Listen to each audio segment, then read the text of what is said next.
बिस्मिल्लाहिर्रहमानिर्रहीम जी नाजरीन, आप देख रहे हैं हमारा यूट्यूब चैनल HRTV। आज चेहला में इमाम हुसैन अलैहिस्सलाम है। लोग अक़ीदतमंदी के साथ विशी कर रहे हैं। जो लोग ईरान इराक़ नहीं जा सकते तो वो अपने इमाम की अक़ीदत में तो वो अपने घरों से निकल के आज दिन विशी करते हैं। तो ये विशी बंद बोसन रोड से अपना घंटाघर चौक तक जा रही है। शुक्रिया लाभ बिस्मिल्लाहिर्रहमानिर्रहीम जी नाजरीन, आप देख रहे हैं हमारा यूट्यूब चैनल HRTV। आज चेहला में इमाम हुसैन अलैहिस्सलाम है। लोग अक़ीदतमंदी के साथ विशी कर रहे हैं। जो लोग ईरान इराक़ नहीं जा सकते तो वो अपने इमाम की अक़ीदत में तो वो अपने घरों से निकल के आज दिन विशी करते हैं। तो ये विशी बंद बोसन रोड से अपना घंटाघर चौक तक जा रही है। शुक्रिया लाभ क्या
हाल है भाई?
चला कुछ चुका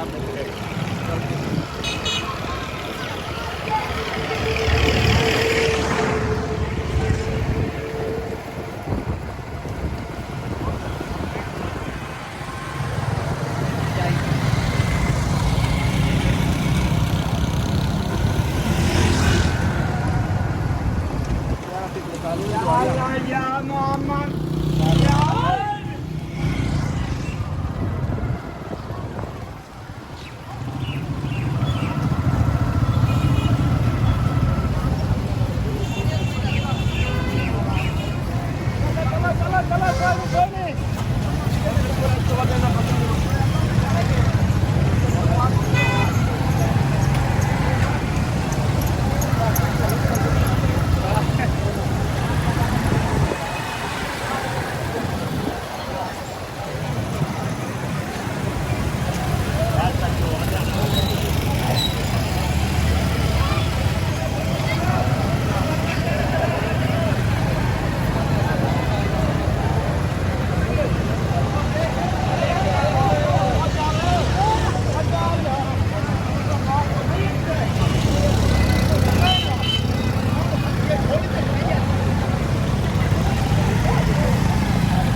हमारी ये जवानियाँ हुसैन की कुर्बानियाँ, हमारी ये जवानियाँ हुसैन की कुर्बानियाँ। नारे हैदरी।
ये नहीं बना बगल है ये बताइए